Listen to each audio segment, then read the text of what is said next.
Hey guys, let's talk about the Spy tool, or Spy5k is what it used to be called.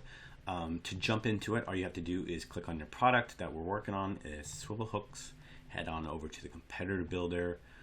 For me, I'm going to go ahead and put my filters to suggested. Or actually I can do all and just filter to accepted. If you don't know what these filters are or how to clean up your competitor builder list, head on over to the other video that gives the competitor builder overview, and it'll walk you through on how to clean up that list, that giant list of ASINs. Now in this instance, we're going to use the spy feature, which used to be called Spy5k. The reason why we called it Spy5k is because you used to, at one point, be able to put up to 5,000 characters in the back end or search term field or hidden keyword field, whatever you want to call it, of your product or anyone's product. Since then, the terms of service has changed and always changes, so we just put spy instead. Now, what that does is it's going to take this ASIN here and ask Amazon what are the back end keyword fields values or hidden keywords. So I'm going to go ahead and click on the spyglass. It's going to spin. It normally takes about 3 to 5 seconds for it to pop up. As you can see, it popped up. From there, I'm going to go ahead and click on the time that it popped up 1 second ago, and as you can see, this is the back end of those of that particular product. From there, I can either do copy all, which is going to copy my clipboard, and I could paste it in maybe some sort of advertising, or paste it into a sheet that I'm working on, or can go ahead and click on add to product, which is going to walk me through the add to product processor. So I'm going to go ahead and click on it, add to product. As you can see, it went ahead and added these keywords.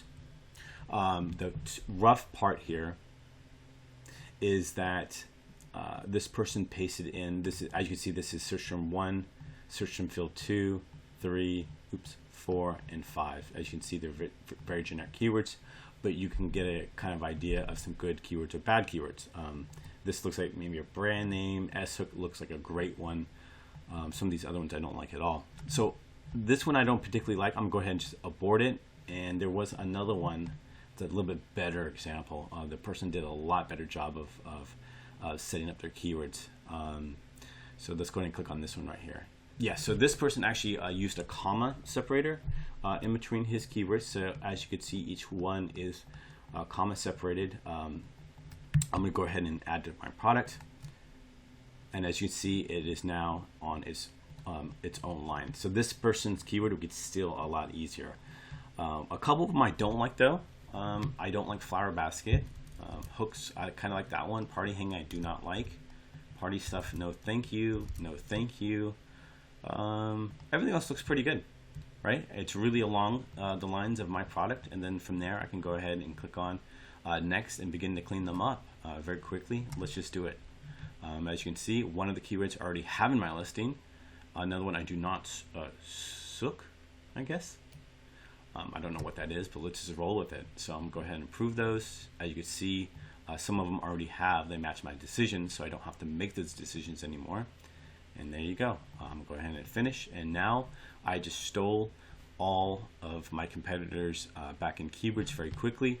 I can go back in and do the next one. Head down the list. There's no limitations on how many ASINs you can have. There's no limitations on how often you could run this. The only limitation is you can only run it one at a time, excuse me.